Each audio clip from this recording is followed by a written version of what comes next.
we've doubled Canate's workload, and that's a great point. That, but I 100% make. But chat, most importantly, get your comments in first and foremost. Your thoughts on the game.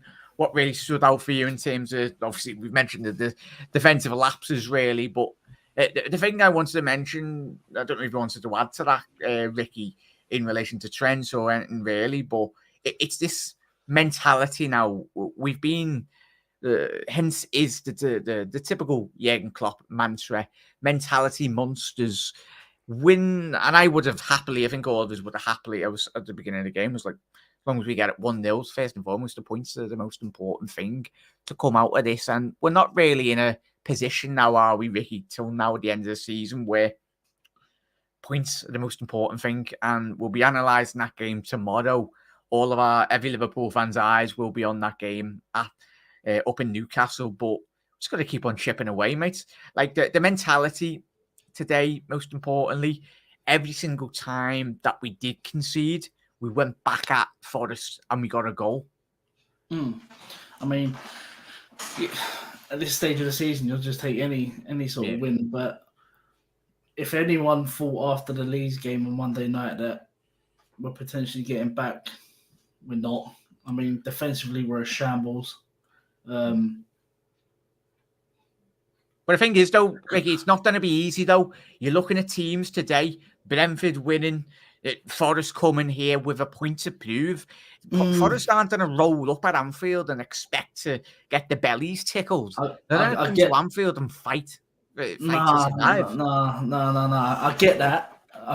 But when you ain't scored, one of the guys on Soccer Saturday was saying about a stat. Away goals Forest have scored this season. They come and put 2 passes at Anfield today. I think it was like 40% of their away goals is at Anfield this season. It's embarrassing. Let's be honest. We're a team who's supposed to be challenging for I don't agree with the transition thing. We're a team that's supposed to be challenging for the league title, at minimum getting top 4, and we're letting teams come to Anfield, roll up, who barely score away from home, and put 40% of their away goals against us in today.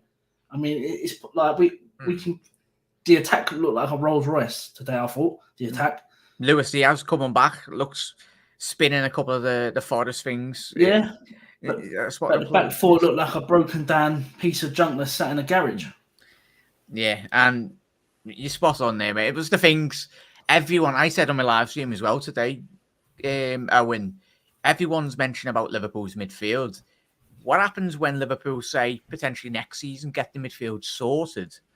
And then the question marks are then getting posed.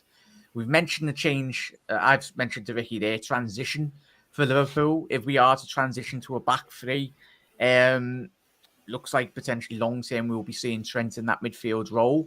Obviously, tucking in, as Spider said, his recoveries today were exceptional. But it's going to be an interesting summer, to say the least, anyway. And I understand where Ricky's coming from.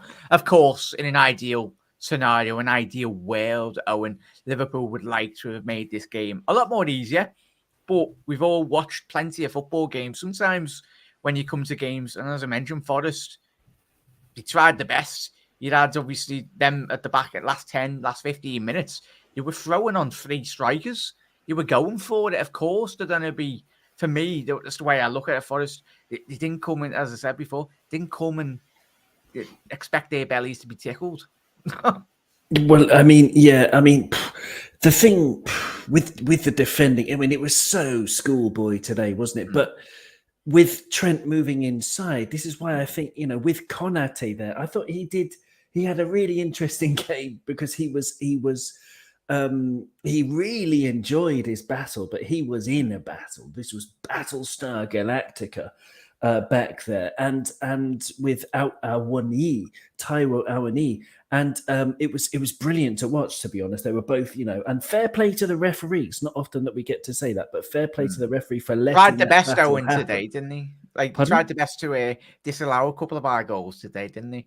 I mean, the ref was awful in lots of ways, but in letting Konate and Awani have their scrap, That was a good bit of refereeing, I thought. Yeah. But in terms of defending, so when Trent goes inside, Konate is there. We saw it in the last 2 matches, really, covering, sweeping everything up, which leaves loads of gaps that Virgil has to then try and cover in the centre of defence, and Robertson. So we are liable to midfield runners attacking us that way. So what I can't wait for is for us to buy some midfielders who can also track back. But this is why I would move Trent properly to midfield and also buy a right back, so that Konate doesn't have to do everything. Like time and time again in the second half. In the first half, Forest had one shot. They were nowhere. They were camped out. They were trying to... And that come from a Virgil van Dijk error, wasn't it? In and around the penalty area, like Van Dijk lapse of concentration. Exactly, which is unlike him. And maybe he should have scored. He should have scored about 5 goals. Could have had an hat-trick. Forest. Not just today, but in the first game that we lost as well. But anyway, about Trent moving into midfield and about the defensive.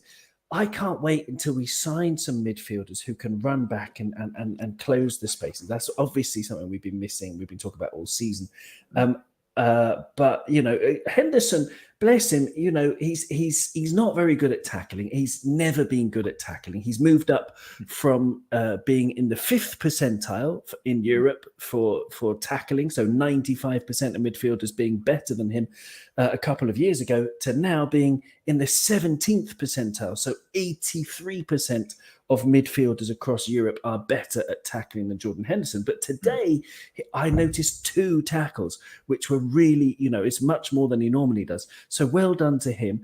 I can't wait so we can get midfielders who can tackle. And then obviously from today, in terms of defending, apart from closing the space, it's just the simple things, stopping the set pieces in the normal way. So, okay, if you lose the first ball, there isn't somebody unmarked like for their second goal, in the middle of the goal, on the penalty spot, able to have a shot. Yeah. Simple things like that. Yeah, and sometimes football can be a very simple game, Owen and Shaq, can't it? But we'll get to everyone's comments as well. Evidence agreeing with you there, Ricky. And I agree where you're coming from, Rick. It's the expectation level that we've set ourselves, and we are guilty of it this season. But at the end of the day, we can't do nothing. The window's not open. We know the gaping issues. How many times can we bang our heads against the wall? Midfielders. And of course, we'll get to Oscar's comments as well in relation to obviously alluding to what you were saying there. Owen, playing Trent in 2 positions makes it feel like that right-hand side might be exploited against top teams. Hoping we sign a right back and a centre-back as well. Big overs. Us 3, everyone up and down the line supporting the Reds. Everyone's mentioning midfield, but I think first and foremost, it's whether Liverpool can potentially get a left centre back that can, i.e., play in that central defensive, central back areas anyway. Especially Liverpool are going to be next season transition, as we've seen today again, and obviously in the Leeds game and obviously the Arsenal game, transition into a back 3. But it's going to be interesting. We've got a lot more tactical shows to come anyway, but keep on getting your comments in, everyone. Make sure you are dropping a like on the stream as well. Massively does help out the channel. Head over, subscribe to the lads as well. And if you want to jump in, have you say, let us know your thoughts in the comment section below as well. The link is in the description. Jack. Yeah, no, I was just to even get to some of the lads' points there as well. But with regards the defensive issues, they've been there all season, and that's mainly down to not having cover in the midfield. We can all see that. I think you'll see it a lot better next season. Verge, he can be held accountable for a couple of mistakes this season, more so than he would ever do. But I don't think those mistakes happen in too many of them anyway. At least you'd see 1 or 2 instead of 10 or 12. Yeah. As Oscar outside said of that. There. Yeah, as Oscar said, what's happened to Van Dijk? And we've all had this conversation with ourselves, lads, off camera as well. Like he's been let down by the midfield big time, and that's a big issue. But I don't think I think we need a centre back that can come in, and when I look at it today, that's only Konate's 13th game for Liverpool this season. That's mad. 13th. So that'll tell you even his injuries can't be trusted. Gomez is not there. Matip is more likely going to be on the way out in the summer, I think. So I'll be honest, I think we need an up and coming good central defender, and I think we need a fairly well known big one in there. To be honest with you, and you know, because whether Gomez gets moved on or he's kept his fourth choice, I think there's a lot more that's needed in there than regards. Like, definitely move Trent into midfield. Please get a right back that can play a right back and not injured all season, and allow Trent to be to help that number 6 in there, because I think with what he's learned defensively in his time as a right back, even though he's more of an attacking right back, will help any defense to be sitting for him to be sitting in front, because he will know that he's got that nous about him. He won't stay up forward, and he'll have that. He'll always gravitate towards just the edge of the defense. Rather, he never gets kind of completely back unless he has to. But today he covered a lot well in the inverted right back position. But he needs a right back that's outside him, just to give him that freedom, really. And I think you'll see a different Liverpool next season. Do I think that inverted right back is going to stay there next season? Absolutely not. I think we're going to go for a right back. I think he's going to come in, and I think Trent will be moved forward. It's the only outcome I can see happening in this. I don't think bringing in competition for Trent when he's not a right back is the answer. I think we need to move him into midfield and go for 2 other high-quality midfielders. Not 3. Move Trent in there and get 2 more high-quality midfielders, and then I think we're okay. I don't think we actually really can fathom how much as Liverpool fans we desperately miss midfielders that can actually run 20 yards. Like the spaces that are getting vacated, hence today as well. When you've got the athleticism, say if we got a Society or just midfielders that can actually bloody run, it'd be like a bomb's gone off in the technical area, really. Like, we've had this great idea, and I bet it'll fit like a glove next season.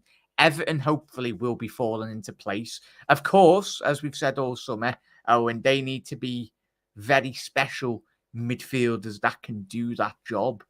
I like the links, though. I like the links, you know, Kefren Turam, Gravenberch, big, tall guys, 6'2". Sangare as well. I mean, he's another one who's 6'2" or 3. They're all the same. They're all, like really quality, brilliant footballers who, can do a bit of everything, and they won't cost the world. And of course, Jude Bellingham is a level above all of them.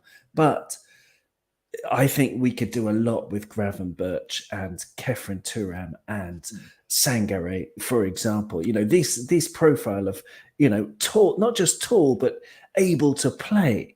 Like Cody Gakpo. He's tall, but he's able to play.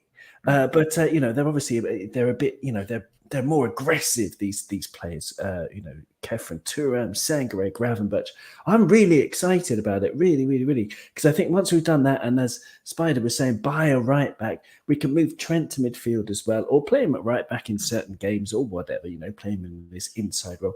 But we also, we definitely need a centre back as well. Yeah. The good noises that came out from Klopp's mouth in recent couple of weeks, in the last couple of weeks, is that he has said that we need signings for the first time, really. He's admitted that, we need to do basically a lot this summer. So obviously within a tighter budget than we all would like and we all think that we deserve, but there's good value out there, and these midfielders, they're all exciting me. And if we can keep this momentum up, and I do think we can still win. We can potentially win.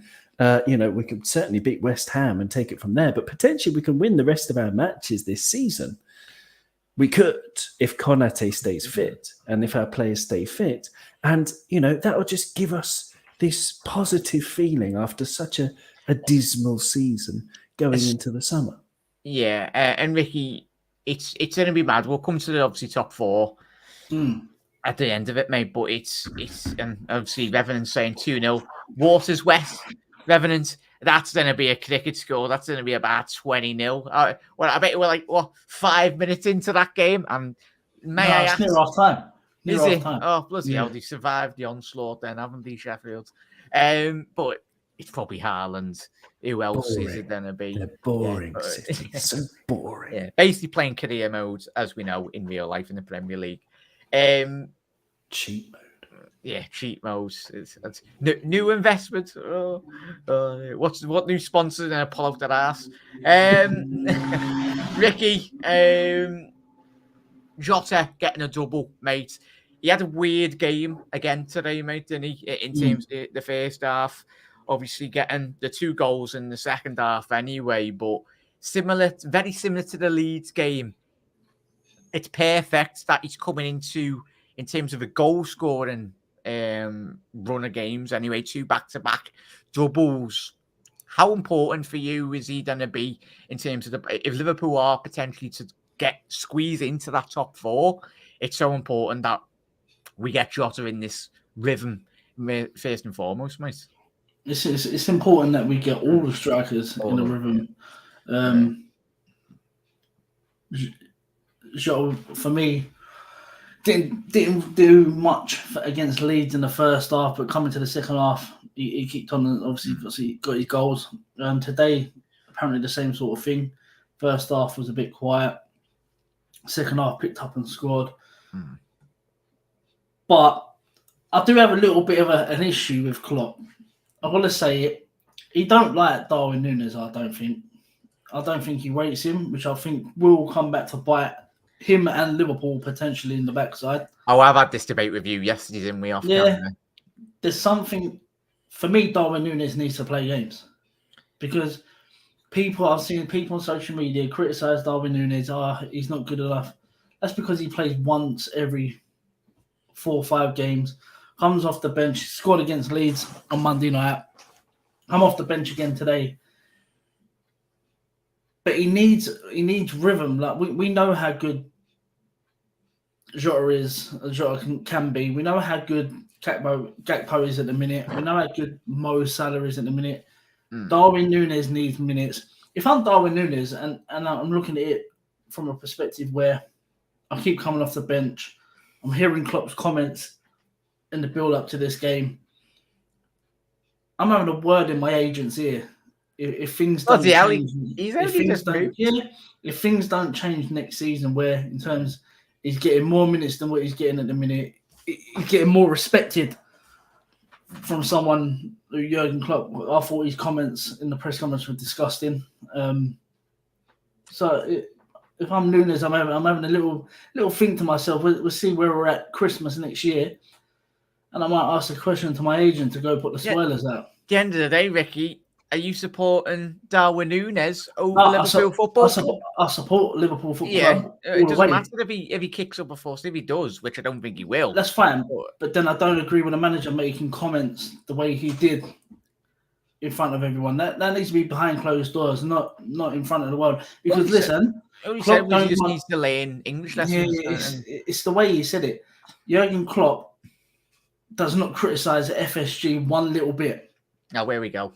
I know you don't mention that. No, it's always FSG though. He don't criticise FSG in the slice. And I see a comment there. I'm far from a Klopp hat merchant. I've been banging on all season that Klopp will beat Klopp. We've been here though, Vicky. You know, Klopp said he said it last week. We all see that interview.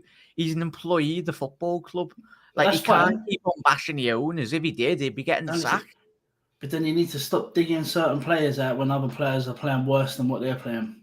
But he's an experienced football manager. He does that for a response, first and foremost. He knows that the type of... He done that with Gini Wijnaldum in the Champions League, pre-Barcelona semi-final. He left him on the bench, and he got the response he did. He basically said Núñez is not playing because he can't speak English. That's what he basically said. Well, due to his tactical understanding of the game. He said... He's still adapting. His English is still great, if not existing at all. We are working on that massively. That's what he said. I don't think that's calling him out. Sorry, Ricky. I think that's just normal. Normal talk.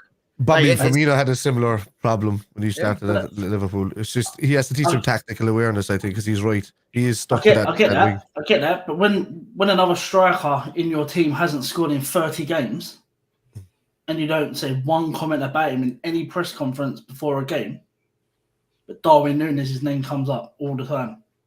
It's because he gets asked about it. He gets £80 million. They constantly go on about Núñez. Them bloody... the channels. Yeah, the media. And the fans. And by the way, I'm far from a Klopp hat. Yeah. I'm far from that. No, he's not. He's not. Let's wrap through all these comments as well. We'll speak about, obviously, top 4. We've got to mention Salah, of course. Math Kevabar, Mo, the magic Mo. It's mad that how good he is, Mo. He's going to obliterate probably a couple of more of those players above him anyway. He's in a illustrious. I tell you what, just a quick one. He's not going to beat Rushy's record, is he? No. Oh, yes. No, He's got a few. That's He's got a couple of hundred unbeatable. more to go there. He's got a couple of hundred more to go there. No, he's not at his age now. But Just goes to show how good that Rushy record is. Blood. Yeah, they're playing a different era. It's just there's more teams in that time to play against in games as well. There was two-legged affairs and semi-finals and finals, and these are all these extra. And Liverpool were always nearly in finals. You're talking about like already an extra 150 to 160 games more in his career period. So you're talking that can't be beaten, because no modern day player is going to come close to it. They're beating the old players' records, unless Haaland's at a certain age now where he could start doing it. But if Mo did it earlier in his career, but Haaland's a striker. But we have to grab. I can't compare Mo Salah to Russia. We shouldn't even be comparing him to should be comparing to Stevie Highway and John Barnes, because he's Robbie Fowler. Exactly. Yeah. We shouldn't be comparing him to even Robbie Fowler, but he's just about to beat his record, which is so that's just crazy. Mad. So Mo Salah he's the greatest winger that's ever been in the Premier League. That's the only way we can say it. Yeah. So. Or even he's the greatest winger for ages. But his stats are he's on 1.63 games to goals ratio. So he gets a goal every 1.63 games, and you compare that to Rush, who's on 1.91.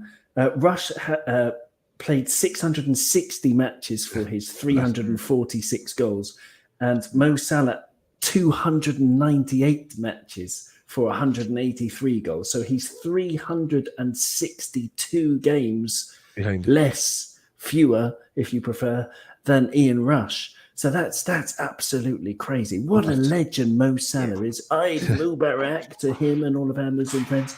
And, he's just an absolute shining light. Oh, you probably get more of these games, you see, because it was 22 teams back in the day instead of 20. So that was an extra, the 4 games a season.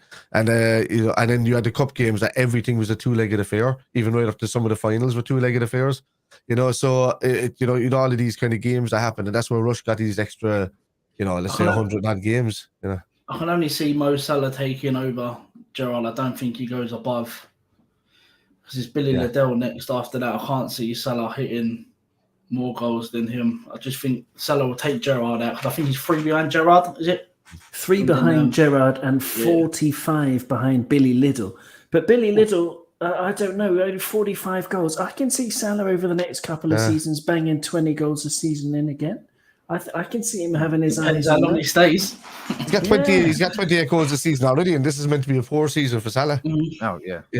So, hopefully we might be potentially, special player, boys. And I think it's going to be sad when, hopefully, like I said, and I was made up, I would have liked to have Mane to have retired at the football club. I know everyone's like, Mane wasn't playing the best, but 2 Liverpool legends, especially in my generation of 27 years of watching it. That's easily 2 of the best wingers Liverpool Football Club have had in their history. Hopefully to be joined. Connor's going to be popping in about 10 minutes as well. But back for all these comments, chat, let us know your thoughts on the game. Happy days. Most important thing is Liverpool have come away from today's game with 3 points. Of course, we've mentioned the defensive lapses, but I tell you what now, Forest will do that to a lot of teams. They'll cause problems. They didn't come here to sit. Yes, they sat behind the ball, but in terms of their attacking transitions, they were really good and that's what they planned all week to do. Hence, but we'll get to everyone's comments as well. Everyone's bloody smashed this. So if you are new around here, hit that subscribe button down below. Make sure you do subscribe to the lads' channels as well. We can't forget Forest are fighting with everything. They've had so much on the line as well. You got to give it to Cooper. You have to, because he's set up with a 5-man defensive unit in front of the back line, and they were putting more Salah out to the wing again, and that's why he was struggling most of the game. So as Brian said there, Thiago Silva is still class at 38. Virgil van Dijk isn't finished.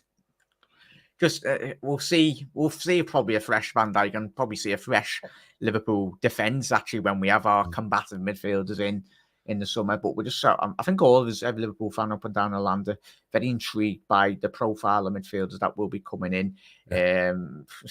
Suffering from panel of injuries as well. Also wanted us, we'll see how bit of a bad comment there, Graham. We never want Liverpool to lose against the Ev.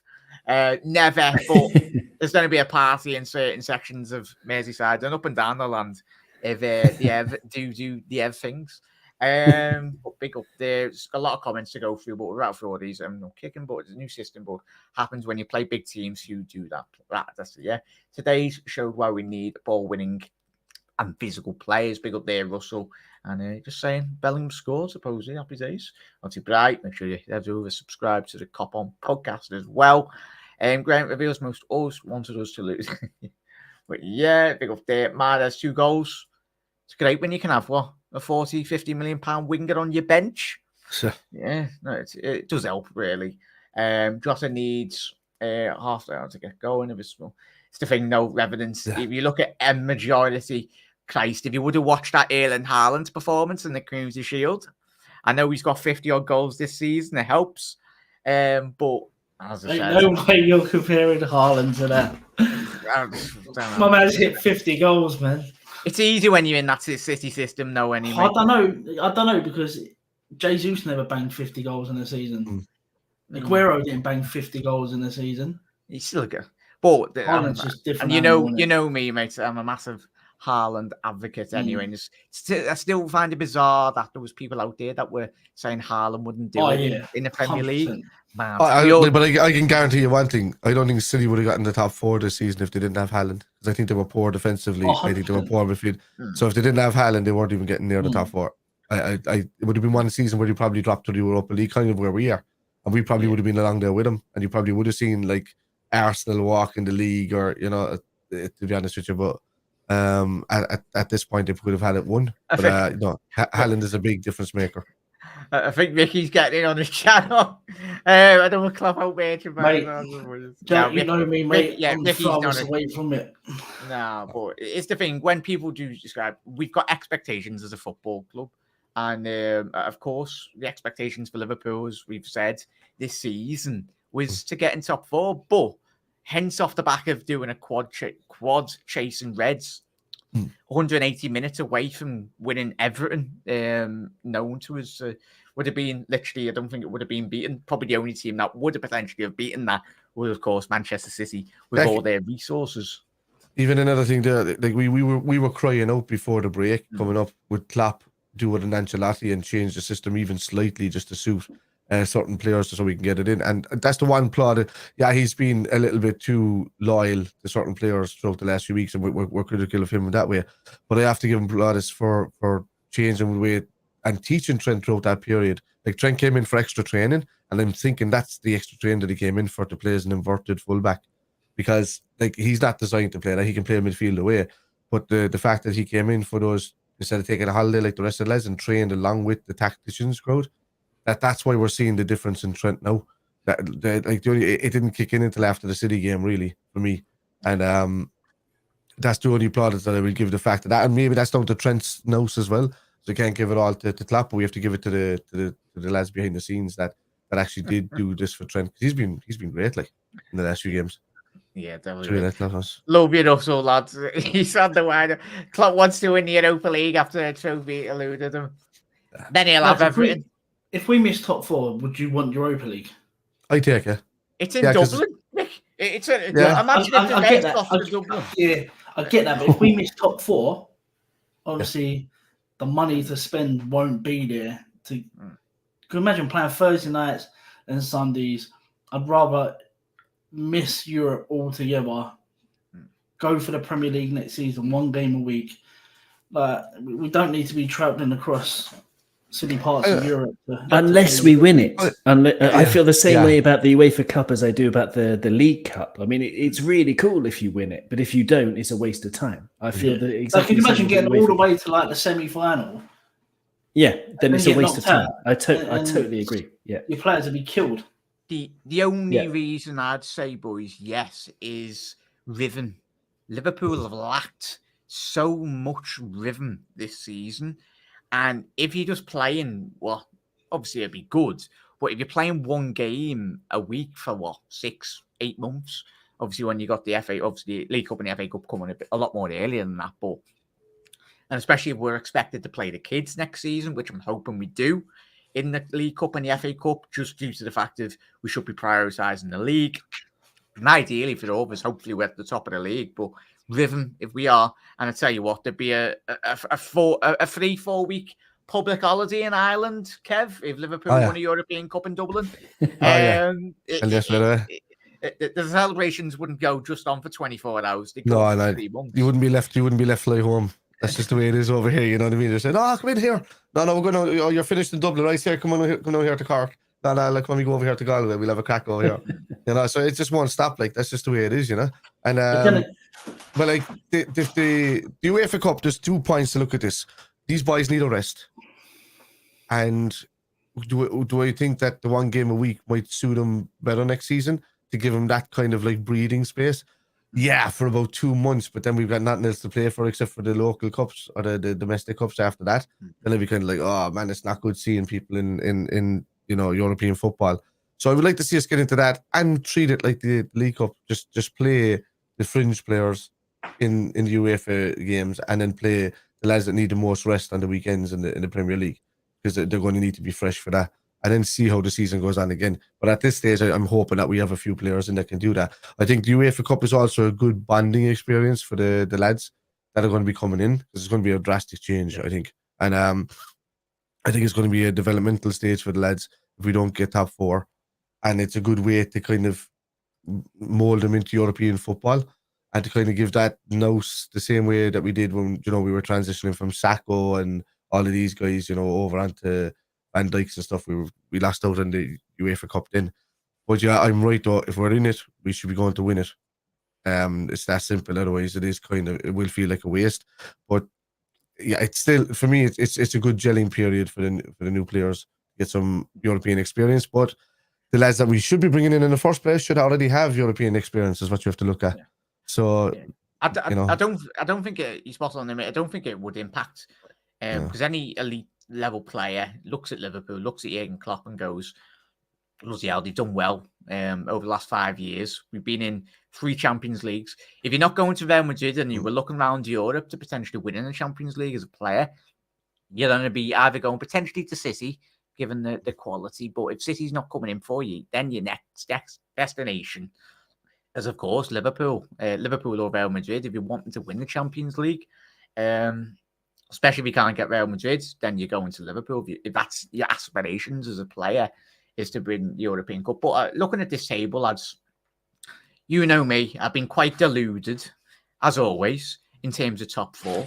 I've always said we've always got that opportunity. If, Owen, Tottenham can do not Tottenham things tomorrow, they take 3 points off Newcastle. And I done a bloody, Mickey knows me, I done a TikTok or a short this last couple of weeks, bigging up Newcastle. And I said, there's no way Newcastle bottle this. But if Newcastle do, we need to be there, Owen. We need to capitalise on every opportunity. I'm not thinking about it. I gave up on top 4 months and months ago, because we were just playing like turd. And today, like, it was a lucky win in some respects. In other ways, we fully deserved it. But, you think about the overhead kick that just went over. You think about Brennan Johnson hitting the bar and also have it slicing another chance. All of the chances we gave up 7 shots in our box today. All of them were like, a better team would have possibly scored all of them. And I don't know. I'm not thinking about top 4, but I am encouraged now that everyone's back fit. The past couple of games, the fact that we did manage to cling on for the victory and to grind the victory out today, great sign.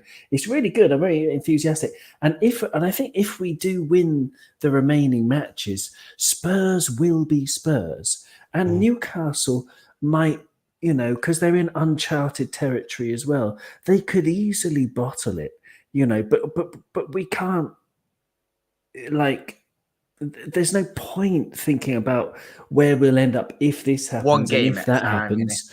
Well, no, it's just if we win our last matches, or if we draw maybe 2 and win 5 of the last 7, or however many are left, there are 7 left, yes. Then if we win at least 5 of them and maybe draw 2, then we're going into next season bouncing, because we're going into next season very quietly if we don't get the Champions League with a momentum, and then a momentum of signing new players in the summer to fix the problems that got us into the mess this season. So I'm not thinking about top 4. I'm not going to expect it. I'm going to be pleasantly delighted if it happens. We're getting top 4. We're getting top 4, though. We're getting top 4. Okay, well, there you go. I've been saying this. Great. I've been looking at the games for Newcastle. I've been looking at the games for Spurs. The games for Newcastle at the minute. And I've been Brighton have got such a massive say in everything in terms of bottom 4. Brighton are amazing. You look at that, Kev.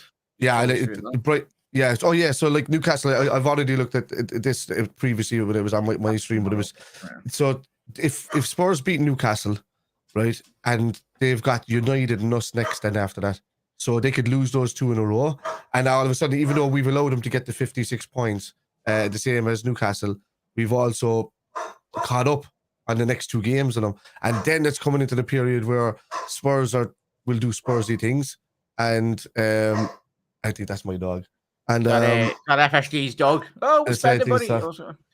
But it's but they actually, you deal with them there. I'm just going to boot the dog out the door. You said Spurs. It's the magic word. Yeah, chat. I'm very deluded, as you know. Ricky, you on my deluded hype train of Liverpool getting top 4? No. I can't wait when we get top 4, Ricky. I'm coming. You're getting top 4. You're getting top 4. So our I see it is, even if Newcastle drop points tomorrow to Spurs, whether that be a draw or a loss, we've got West Ham away on Wednesday. Yeah. I don't see us beating West Ham away. They've been abysmal. They've been terrible at home. They've been abysmal, but so is our back 4. I mean... I only say that the back 4 was there today because I don't think Curtis Jones did enough in the midfield for me. He did it the last 2 occasions and he was getting into positions intercepting, but lads were left wide open today. Verge was left wide open today. Fabinho wasn't tackling because he's worried about the yellow card, so he wasn't throwing in any tackles today. So they didn't get any help. So I'm thinking that if we can get through West Ham on Wednesday, I mightn't even play Fabinho Wednesday. I would actually leave him off for Spurs. Let him get his card against Spurs if he needs to, and be missing, for the what's the game after Fulham. I wouldn't play Fabinho Wednesday. I would bring him on for a cameo but not get a yellow card. But I wouldn't. Who'd you play as a 6? Oh, we need Fabinho against West Ham. The land of giants. They are big lads. But if you're going to risk any game, and do you want to risk him against losing him against Spurs? Or do you tell him to go out and play like he did today, which is okay, but not tackling? You don't play him against Spurs? I won't play him against Spurs. At home against Spurs, I'd like an athletic 3 in midfield because I don't think Spurs offer enough in midfield. Yeah, so I think you could go with 3 agile, athletic midfielders against Spurs without Fabinho. I wish would Klopp do that though. No, he probably won't. He'll probably play him against West Ham and try and play him against Spurs, but we know what Fabinho's like. Fabinho only really gets going once he's on a yellow card. Yeah, yeah. He's got to get booked Wednesday against West Ham to start playing properly. Yeah. What is it? Last game of the season just goes through someone. Take that yellow card. Because you got to look at that. Fabinho's playing for his future. Let's be honest. He is, yeah. So hopefully we see the best of Fabinho for the it's last Fulham. 7 It's games. Fulham at home the following Wednesday. Then after that, so maybe I kind of agree with you there. Like, you maybe play him away for the away game. If he gets through without a yellow card, that's great. But if he gets the yellow card against Spurs, then even if he's at home, and on the Saturday he's missing Fulham midweek at home. Yeah, because we've got Fulham at home, haven't we? Yeah. So is Mitrovic banned for that game still? He's banned for 9 games. Yeah, so he's banned for another 2 or 3 games, I think. If you're new round here, Russell massively dislikes Mason Mount, but as he said, we win every game and sign Mason Mount, guys. What isn't? I'll Look, take Mason. I will take Mason Mount over Naby Keita and Oxlade-Chamberlain. That's in our squad right now. Yeah. They're useless to us. If Mason Mount comes in, I'd even take Mason Mount over Henderson. Yeah, He's a younger version of Henderson that can play football as well, man. Yeah, you can. There's players in there at the moment that just they've lived the club, so they've I'll take Mason Mount over Curtis Jones. They've had a higher level of play because they've been part of Liverpool Football Club. Would they have done it anywhere else? No. So and Henderson does fall into that category. So for me, I would take Mason Mount over any of these. I would take Mason Mount over Curtis Jones. I would take Mason Mount over Oxlade-Chamberlain. I would take him over Naby Keita. If you're see what we're talking about midfield wise, we're talking about midfielders to come in and replace Henderson, Fabinho, and Thiago. We're not on about players to come in and take over Oxlade-Chamberlain and Keita. I believe Mount is one of those players that could probably potentially push players that have better quality ahead of him. So if you bring him in at that level, Mason Mount comes in Liverpool's 11. He starts in Liverpool's midfield. I think under Klopp he'd be fantastic. I totally disagree with you both there. Mason Mount, I'm with Russell. I wouldn't touch him with a 10-foot barge pole. If I was wearing kitchen gloves, I still wouldn't do it. But it's the English rotor. It's the English overhypeness. But Curtis Jones is way ahead of Mason Mount. Mason Mount has fallen off a cliff. Forget what your eyes told you 2 seasons ago about Mason Mount, because he is not that player anymore. He has lost it and lost it badly over the last year. He's done a Dele Alli, and I know that there are loads of excuse me. Tell me one thing that you think. This is one of these things where the popular narrative is not backed up by the facts whatsoever. Give me one thing that Mason Mount is good at, I'll tell you that he's not. Than Curtis Jones. Okay, he's better at driving the ball than Curtis Jones. So what you mean is progressive carries, so carrying the ball forward 10 meters or more. Curtis Jones is in the 90th percentile over the last 365 days, and Mason Mount is in the 44th. No, I get that. Curtis Jones is twice as good as progressive carries as the only difference there is that Curtis Jones is playing for Liverpool and Mason Mount is playing for Chelsea. That's your answer. No, it doesn't matter. It doesn't matter if he's getting the ball and he's driving forward. They're playing in the same league against the same opposition. It doesn't matter what your team is in this metric. But Chelsea have been poor. Their ball retention has been horrible the last seasons or so. They've been terrible. If you're just running with the ball 10 yards, you can do that alone. He's very bad at it. You have to get the ball. I still stick with it. I don't think if Chelsea do Curtis it. Jones wasn't scarce, he wouldn't be at Liverpool Football Club. Oh, there we go. You know that. He's underrated, Curtis Jones. He's gonna be good. He's not. He was. Listen, we haven't got time to wait though. I highly rated Curtis Jones a few years ago. Jurgen Klopp's killed Curtis Jones' progression by trying to turn him into a player he's not. He tried to turn him into Gini Wijnaldum type player, ball retention in the midfield to try and hold off certain players. He's a left winger who scores goals, who assists, but we've turned him into someone the last couple of years. He's injury prone. For me, he's behind the likes of Harvey Elliott. I see why you're saying that, Rick. I see why, because on the eye test it looks that way. But if you look at the data, can I share my screen? Can I share my screen, Jack? Because I can actually show you. Hang on, Curtis Jones versus Mason Mount. I don't know if you can see that. Basically, the higher the green, the more far to the right is, the better it is. That's Curtis Jones, right? And this is Mason Mount. So once again, Mason Mount way behind Curtis Jones. Can you have a little look? Who's played more games? Apart from the defensive ones and the pressing, Mason Mount is much, much better. Curtis Jones is more or less non-existent. Can you get Mount's record up from the season before, though, Owen? That was the season before. You just need to scroll down. Yeah, hang on.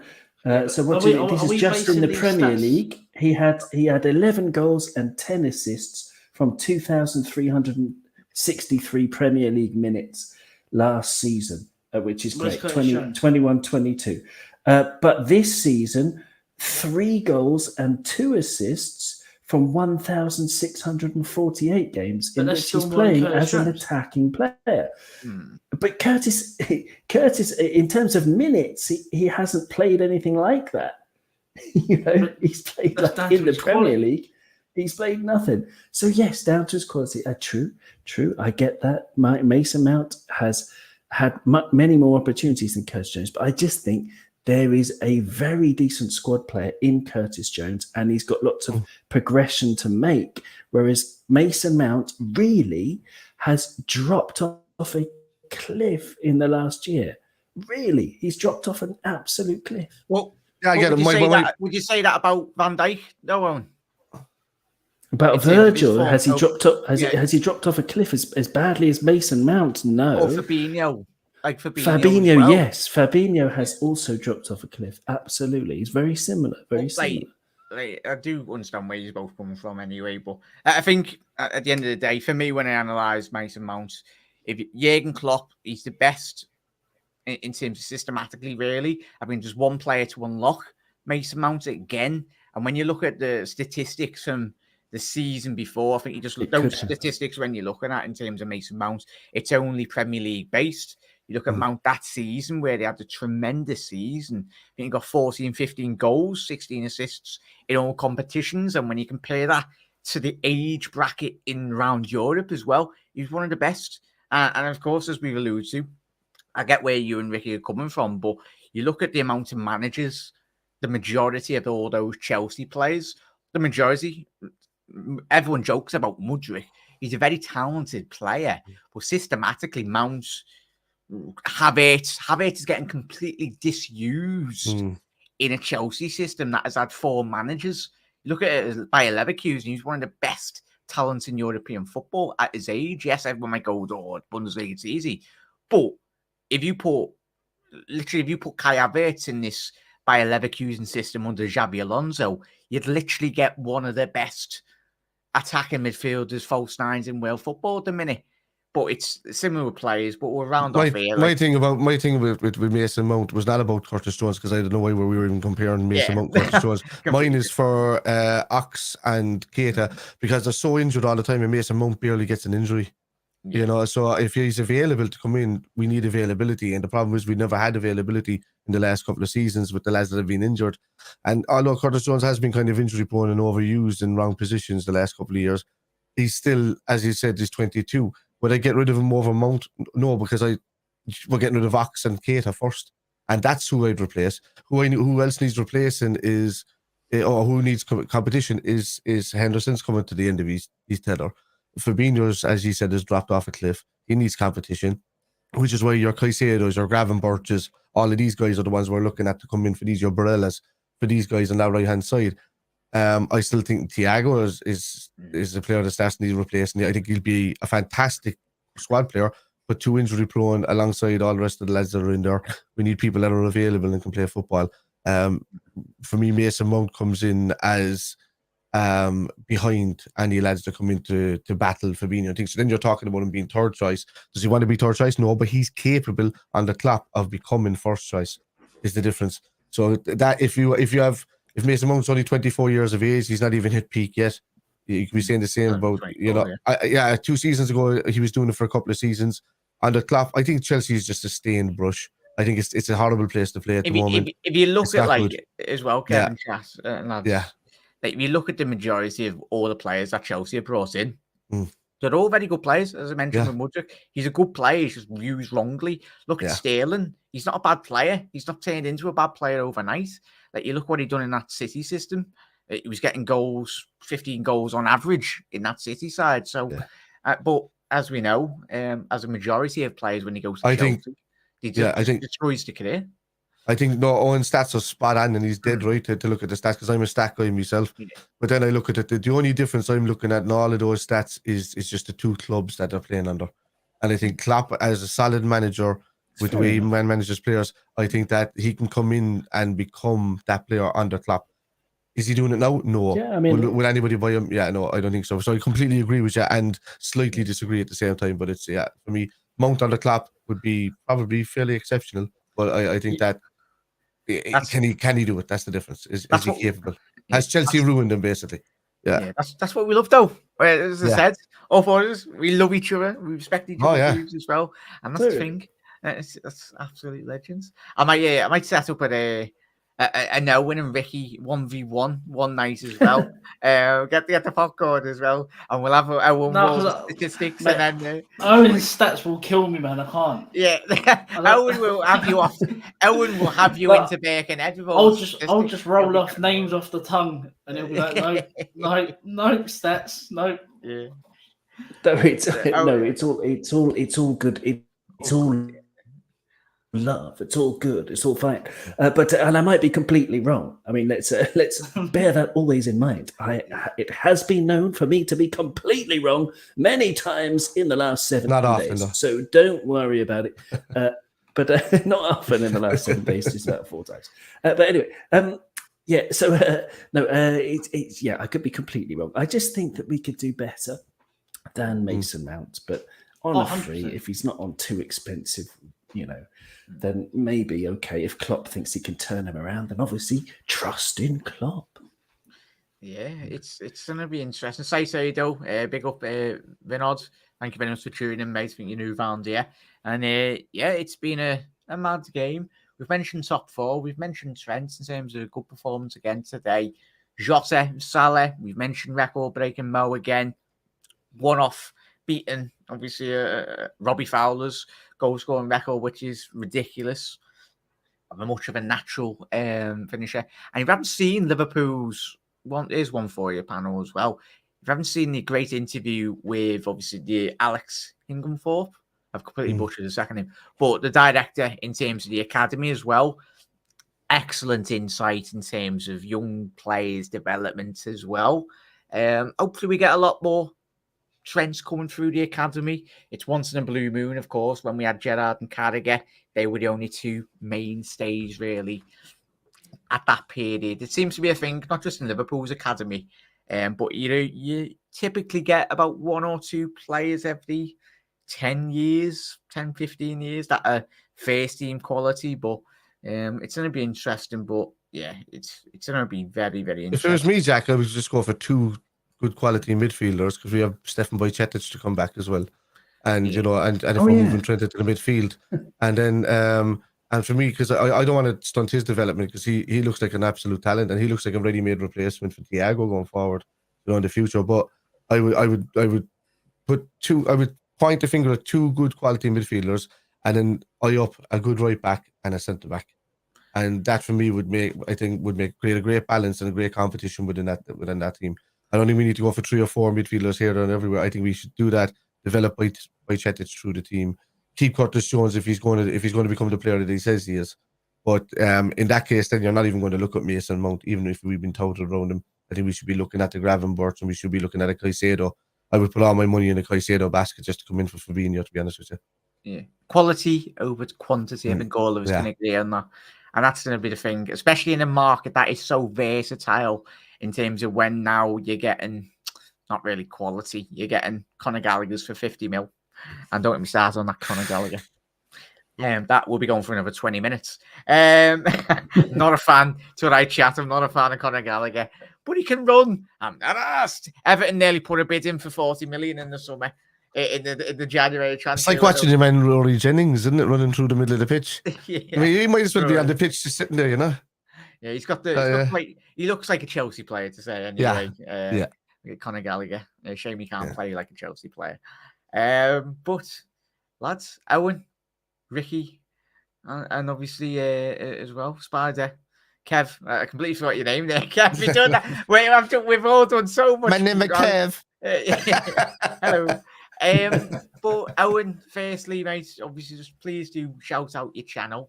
It's always a pleasure to get you on, mate. But obviously just shout out where everyone can find you. Any potential shows on the horizon for Cop On Podcast, please, mate.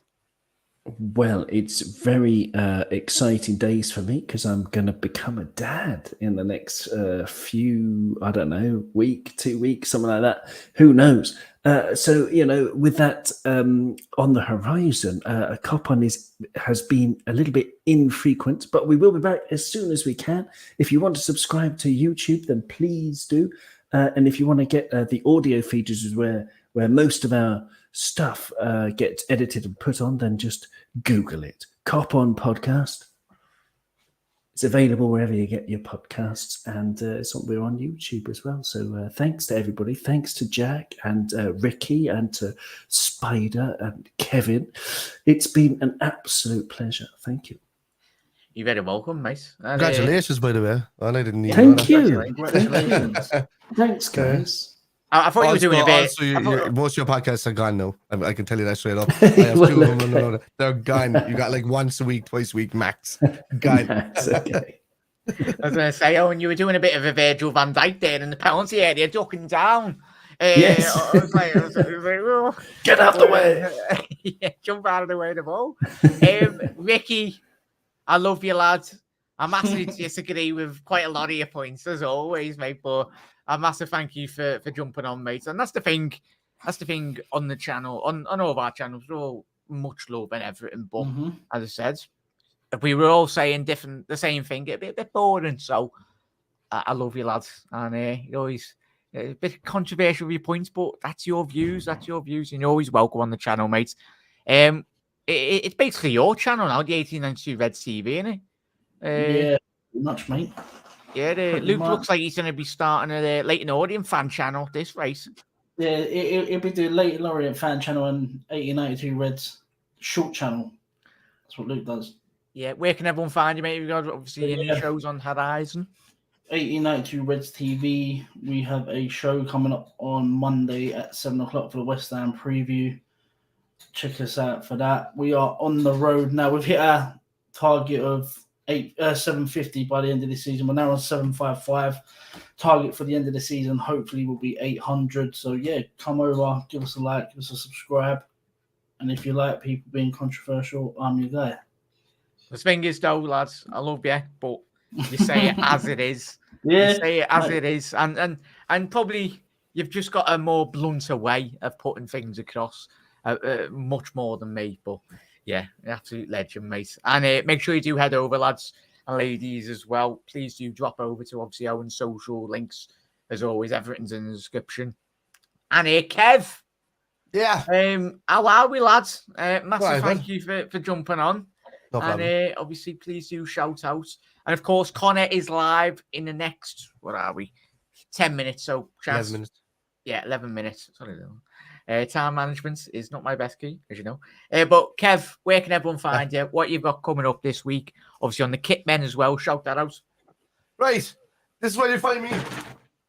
Oh, he's gonna run it. Gone, because I'm on a beach for the next 2 weeks. Oh, yeah. Yeah. I'm gone away. And I think we'll do a Kitman episode before either tomorrow or Monday if we can get a few people on before I go away. And my next watch along won't be until Brentford on the 6th of May. Because I'll be in Tenerife. But you will find me probably popping into Jack's channel while sitting on a lounger in the middle of Tenerife and probably doing a Nigel on my phone. You know, the way Nigel comes in the phone at the time and that, you know, so I'll probably be doing a bit of that and doing it from the phone, I think, in the middle of Tenerife, because this is my first proper foreign holiday since 2002. Just rubbing it in, chat. Nice. Nice. Cyprus. Like I went to Disneyland last year for 3 days but that was kids and wife, and there was just more stress than it was fun times. But it's, I thought that was an Everton training ground. Yeah, it is. Yeah. And then I was in Munich a few weeks ago with the band, but that was just all performance. It was like 5 days of straight performances. It was all work. But for me, I haven't been sitting on a beach drinking whatever's put in my way since 2002 in Cyprus. So yeah, I'm gonna. It was always back and forth to Liverpool for like 21 years. Yeah. Kev, enjoy it as well. But as always, chat, it's been an absolutely great live stream as well. So most importantly, big up 1892 Red TV, Ricky's here, that's Luke, hello. Big up Brian, big up Panov, big up Russell, big up Aaron as well. Big up Vinod, I think you're new around here. Great to see you, mate. Obviously, big up Matthias as well. Eamond, Brian, Mark, Eamons, Rob, every single one. That many of you. So if you have missed your comments, I really do apologise. It's been that bloody chocker in the comment section below. But the most important thing today, Reds, was Liverpool get a massive 3 points. And yes, we're getting top 4. as deluded as you all think I am, we are getting top 4. Yeah. Probably a bit too positive. I'm deluded. Yeah, just a bit. That's why you subscribe to me. But yeah, we'll be celebrating. Well, not that we should be celebrating top 4. We should be celebrating competing with City this season. But of how much of a car crash season we've had this year for Liverpool, if we can squeeze in top 4, then we're getting every midfielder in the land with our extra £50-100 million budget, because that made a difference. Liverpool finishing in top 4, signing midfielders. But chat, lads on the panel as well, have a lovely rest of your night. We'll be live tomorrow for the top 4 El Clasico. I'll be getting my Spurs shirt on. Come on, Harold, Lord Harold, do the business and put a nail in the coffin for hopefully Newcastle's top 4 hopes. But lads, ladies, everyone, enjoy the rest of your Saturday evening or Sunday morning, wherever you are watching. And yeah, we go again for the Reds, and hopefully we come off the next fixture with another 3 points. Come on, the Reds. See you later.